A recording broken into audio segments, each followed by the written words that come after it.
While two phases of the general election are behind us, the big electoral battle is on Thursday in the light of the quantum of seats whose fate will be sealed. Final touches have been given to the poll preparations with voting to begin at 7 a.m. for third phase. Voting will take place for 91 seats in 11 states and 3 union territories, including all Lok Sabha seats in Delhi, Haryana and Kerala, 10 seats each in Uttar Pradesh, Maharashtra and Odisha, 9 seats in Madhya Pradesh, 6 in Bihar, 4 in Jharkhand and 1 seat each in Chhattisgarh, Chandigarh, Jammu and Kashmir, Nagaland, Lakshadweep and Andaman and Nicobar Islands.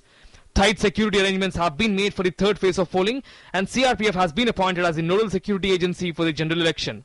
CRPF nodal agency है, बाकी जितनी forces हैं, चाहे state की forces हों, चाहे CAPS forces हों, उसका एक दूसरे से तालमेल बिठाना, डिप्लॉयमेंट कराना, लोकल स्टेट गवर्नमेंट के साथ लाइजन रखना, ये सब काम CRPF का हो जाता है, तो काफ़ी हद तक हम लोगों की भूमिका काफी ज्यादा अहम हो जाती है. Prominent names in the fray on Thursday are Lok Sabha Speaker Meera Kumar, who has been renominated from Sasaram, sitting Congress MP in Chandni Chowk Kapil Sibal, sitting Congress MP in Northwest Delhi Krishna Tirath, Congress MP in Thiruvananthapuram Shashi Tharoor, IUML leader E. Ahmed in Mallapuram, ex-army chief and BJP candidate VK Singh in Ghaziabad, who is pitted against Congress Raj Babbar and Aam Aadmi Party's Shazia Elmi, former BJP President Nitin Gadkari in Nagpur, RLD's Jayaprada in Bijnor, Congress's Nagma in Meerut, BJP's Kiran Kher, Congress's Pawan Kumar Bansal and Aam Aadmi Party's Gul Panag in Chandigarh, Aam Aadmi Party's Yogendra Yadav in Gurgaon, LJP's Chirag Paswan in Jamui, Congress Deepinder Hooda in Rohtak, Congress's Ajay Maken in New Delhi and BJP's Dr. Harshvardhan in Chandni Chowk, to name a few.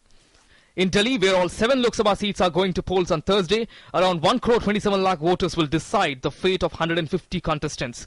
Tight security arrangements are in place for the development of 35,000 Delhi police personnel and 40 companies of central paramilitary forces. Polling parties तैयार हो चुकी हैं. हमने लगभग 75,000 से ज़्यादा polling officials central government से, state government से, पब्लिक सेक्टर अंडरटेकिंग से ड्रॉ किए हैं. सिक्योरिटी के सारे अरेंजमेंट्स हो चुके हैं. दिल्ली पुलिस के लगभग 35,000 जवान और दूसरे रैंक्स और 40 सेंट्रल पैरामिलिट्री फोर्सेस की कंपनियां तैनात की गई हैं. चप्पे चप्पे पे हमारी निगाह रहेगी और हर अरेंजमेंट किया जाएगा जिससे कि free, fair, safe and secure elections किए जा सकें. In 2009, present day UPA had won 52 out of 91 seats, NDA has won 16 seats, BSP 6 seats and SP a lone seat, CPM 4 seats and others bagged 11 seats. With the Congress winning 46 seats out of 91 seats in 2009, the stakes are high for it, especially in Delhi, UP, Haryana and Madhya Pradesh. NDA on its part will be looking to increase its tally from 13 in 2009. Since most seats will witness multi-cornered contests, it remains to be seen if most of the battles in the third phase will be closely contested or turn out to be walkovers. Bureau Report, DD News.